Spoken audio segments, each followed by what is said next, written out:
पिछली कड़ी में हमने चर्चा की थी कि 24 फरवरी 1568 को चित्तौड़ के वीरों ने दुर्ग के दरवाजे खोल दिए तथा अकबर की सेना पर टूट पड़े। अकबर भी कई हजार घुड़सवारों के साथ हाथी पर सवार होकर किले के भीतर घुसा। उसके आगे आगे हाथियों का प्रचंड दल चल रहा था, जो बेरहमी से चित्तौड़ी सैनिकों का दमन कर रहा था। हिंदू तथा मुसलमान लेखकों ने इस युद्ध का वर्णन अपने अपने दृष्टिकोण से किया है। अकबर का दरबारी लेखक अबुल फजल लिखता है कि ऐसी जंग आज से पहले न किसी ने देखी और न किसी ने सुनी। इन 4 महीनों में हजारों वाक्य लिखने लायक थे, पर मैं सब कुछ बयान नहीं कर सकता। अबुल फजल ने दुर्ग रक्षकों द्वारा केसरिया किए जाने का उल्लेख नहीं किया है। उसने सारा विवरण इस प्रकार लिखा है जिससे ऐसा लगे कि राजपूतों की ओर से कोई प्रतिरोध नहीं किया गया और बादशाह की सेना ने उन्हें बड़ी आसानी से मार दिया। अबुल फजल लिखता है कि जयमल के मारे जाने पर सब राजपूतों का उत्साह भंग हो गया था और टूटी हुई प्राचीर के पास कोई राजपूत सैनिक दिखाई नहीं देता था। तो भी गाजियों अर्थात शाही सैनिकों को सब ओर से एकत्र करके सावधानी बरती गई और उन्हें आदेश दिया गया कि प्रातःकाल दुर्ग में प्रवेश किया जाए। बादशाह के अनुसार 24 फरवरी को प्रातः होने पर योद्धाओं ने दुर्ग में प्रवेश करके पराजित लोगों को मारना और बांधना आरंभ कर दिया। राजपूतों ने प्राणपण से युद्ध किया और मारे गए। तब अकबर ने आदेश दिया कि साबात के सामने से मजबूत हाथी दुर्ग में लाए जाएं। इस पर मधुकर, जंगिया, सब्दालिया और कादिरा नामक कई हाथी मंगवाए गए। अकबर स्वयं भी एक विशाल हाथी पर सवार हुआ। उसके साथ कई हजार प्यादे थे। ईसरदास चौहान ने मधुकर नामक हाथी की सूंड पर खंडार मारा और एक हाथ से उसका दांत पकड़कर कहा, मेरे इस कार्य की खबर अकबर को दे देना। एक राजपूत ने जंगिया नामक हाथी की सूंड अपनी तलवार से काट डाली। फिर भी मरने से पहले वह हाथी खूब लड़ा। उसने 30 आदमियों को पहले से ही आहत कर दिया था, अब 15 आदमियों को और मार डाला। कादिर नामक एक हाथी इस शोर को सुनकर दुर्ग में घुस गया और एक तंग मार्ग पर उसने कितने ही लोगों को कुचल डाला। उस समय प्राचीर पर खड़ा हुआ बादशाह इस दृश्य को देख रहा था। जब सब्दालिया नामक हाथी दुर्ग में घुसा तो एक राजपूत ने झपट कर उसकी सूंड पर घाव कर दिया, परंतु हाथी ने उसको अपनी सूंड में पकड़कर मार डाला। यह भी अकबर ने अपनी आंखों से देखा था। आरंभ में केवल 50 हाथी ही दुर्ग में घुसाए गए थे, फिर इनकी संख्या 300 कर दी गई। इन्होंने सब राजपूतों को कुचल डाला। दुर्ग में लड़ने वाले राजपूतों की संख्या 8000 थी, परंतु 40,000 कृषक इनकी सेवा करने आ पहुंचे थे। अकबर ने इन कृषकों से निपटने के लिए दुर्ग में प्रवेश किया।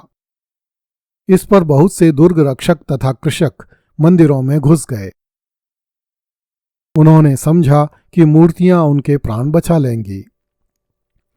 अबुल फजल ने जिन्हें कृषक लिखा है, वस्तुतः उनमें दुर्ग के आसपास रहने वाले भील भी बड़ी संख्या में सम्मिलित थे। अबुल फजल लिखता है कि कुछ लोग अपने घर में ही अपने अंत की प्रतीक्षा करते रहे। फिर कुछ लोग अपनी तलवारें लेकर मुसलमान सैनिकों का सामना करने के लिए आए और मारे गए। मंदिरों में से भी आदमी निकले और गाजियों ने उनको भी मार डाला। अबुल फजल लिखता है कि प्रातःकाल से मध्याह्न तक लगभग 30,000 लोग मारे गए। वह लिखता है कि जब ईस्वी 1303 में सुल्तान अलाउद्दीन ने 6 मास और 7 दिन के घेरे के बाद यह दुर्ग जीता था, तब उसने कृषकों को नहीं मारा था, क्योंकि कृषक उस लड़ाई में सम्मिलित नहीं हुए थे, परंतु इस अवसर पर उन्होंने बड़ा जोश और सक्रियता दिखाई थी। इसलिए अकबर ने उन्हें मारने के आदेश दिए।